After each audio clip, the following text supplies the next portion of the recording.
আসসালামু আলাইকুম ওয়া রাহমাতুল্লাহি ওয়া বারাকাতুহু। রহমতের বাণী, মাগফিরাতের পয়গাম আর নাজাতের সুসংবাদ নিয়ে আমাদের কাছে রমাদানুল করিম। আলহামদুলিল্লাহ, রমাদানুল করিমের এক এক করে আমরা 8টি তারাবির সালাতের পর্ব সমাপ্তি করতে পেরেছি। একই প্রতিপাদ্য বিষয় নিয়ে আমাদের প্রোগ্রামগুলো আমরা সাজিয়েছি। আজকের তারাবির শিক্ষা, আজকের নবমতম তারাবির শিক্ষা নিয়ে কথা বলব। আজকে তারাবিতে হাফেজে কোরআন তেলাওয়াত করবেন 12 নম্বর পারা, অর্থাৎ 12 নম্বর পারার প্রথম নম্বর পৃষ্ঠা থেকে 20 নম্বর পৃষ্ঠা পর্যন্ত। সূরাতুল হুদের 6 নম্বর আয়াতে কারিমা থেকে সূরাতুল ইউসুফের 52 নম্বর আয়াতে কারিমা পর্যন্ত আজকে তারাবিতে হাফেজে কোরআন তেলাওয়াত করবেন। এখানে অসংখ্য অগণিত আয়াতে কারিমাগুলো রয়েছে, তার মধ্য থেকে কয়েকটি আয়াতের সারমর্ম আমি আপনাদের সম্মুখে তুলে ধরার চেষ্টা করব ইনশাআল্লাহ। প্রথমে যে আয়াতটা নিয়ে কথা বলতে চাই সেটা হচ্ছে সূরাতুল হুদের 6 নম্বর আয়াত। এখানে আল্লাহ সুবহানাহু ওয়া তাআলা ঘোষণা করছেন, আজকে হাফেজে কোরআনরা একেবারে শুরুতে আয়াতটা দিয়ে তেলাওয়াত শুরু করবেন। ওয়ামা মিন দাব্বাতিন ফিল আরদি ইল্লা আলাল্লাহি রিজকুহা। পৃথিবীতে যত বিচরণশীল প্রাণী রয়েছে, প্রতিটি প্রাণীরই রিজিকের বন্দোবস্ত করে থাকেন মহান আল্লাহ সুবহানাহু ওয়া তাআলা।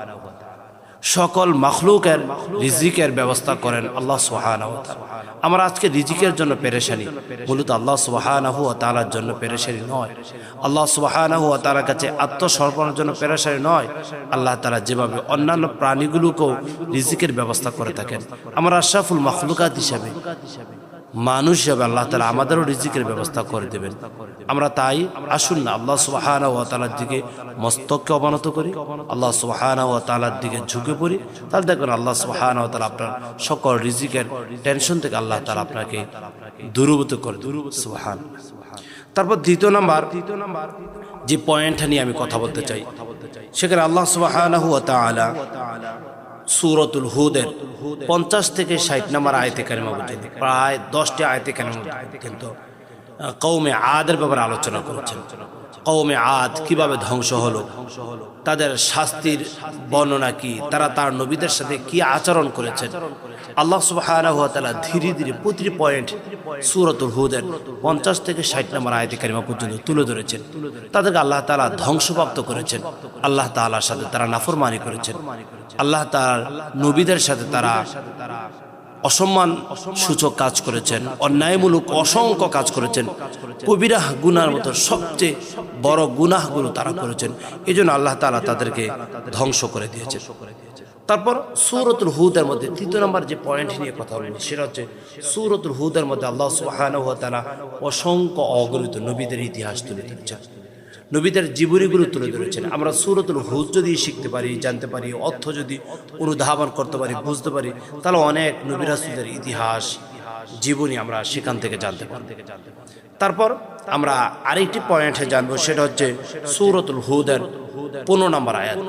বড় চমৎকার কথা আল্লাহ তাআলা বলেছেন। এখানে আল্লাহ তাআলা বলেন, অসবির ফা ইন্নাল্লাহা লা ইউযীউ আজরাল মুহসিনিন। আল্লাহ সুবহানাহু ওয়া তাআলা ধৈর্য পরায়ণশীলকারী বান্দাদের আমলগুলোকে আল্লাহ তাআলা বিনষ্ট করেন না।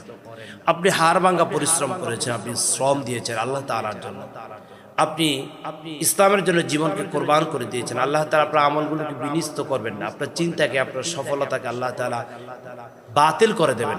আপনি যত কাজ করেছেন সব কাজের বিনিময় আল্লাহ সুবহানাহু ওয়া তাআলা আপনাকে প্রদান করবেন। সূরাতুল হুদের 123 নম্বর আয়াতে কারিমার দিকে আমরা যদি লক্ষ্য করি, সেখানে আল্লাহ তাআলা বলেন, ওয়ালিল্লাহি গায়বুস সামাওয়াতি ওয়াল আরদ ফা'বুদহু ওয়া তাওয়াক্কাল আলাইহি। আকাশ এবং জমিনের মধ্যে যা কিছু বিস্তৃত রয়েছে সব কিছুর গায়বের খবর যিনি রাখেন তিনি হচ্ছেন আল্লাহ। ফা'বুদহু, আল্লাহর ইবাদত করতে হবে, ওয়া তাওয়াক্কাল আলাইহি, আল্লাহর দিকেই মস্তক অবনত করতে হবে, আল্লাহর দিকেই তাওয়াক্কুল করতে হবে। তাহলে আসুন আজকে আমরা তারাবির শিক্ষা থেকে যা কিছু শিক্ষা গ্রহণ করলাম, আল্লাহ সুবহানাহু ওয়া তাআলা আমাকে সহ আপনাদের সবাইকে সেই শিক্ষাগুলো অনুযায়ী আমল করার তৌফিক দান করুন। আমাদের প্রতির পর্ব যদি আমাদের কোনো দিনী ভাইরা, দিনী বোনেরা যদি দেখেন, আমি দৃঢ় বিশ্বাসের সহিত বলতে পারি গোটা কোরআনুল কারীমের সামারি আপনার মেমোরির মধ্যে লোড হবে। আল্লাহ তাআলা আমাদের সবাইকে কোরআন শিকার, কোরআন বুঝার, কোরআন অনুযায়ী জীবন, সমাজ, রাষ্ট্র পরিচালনা করার তৌফিক দান করুন। আল্লাহুম্মা আমিন। আমাদের আগামী পর্ব দেখার আমন্ত্রণ জানিয়ে এখানে বিদায় নিচ্ছি। আসসালামু আলাইকুম ওয়া রাহমাতুল্লাহি ওয়া বারাকাতুহু।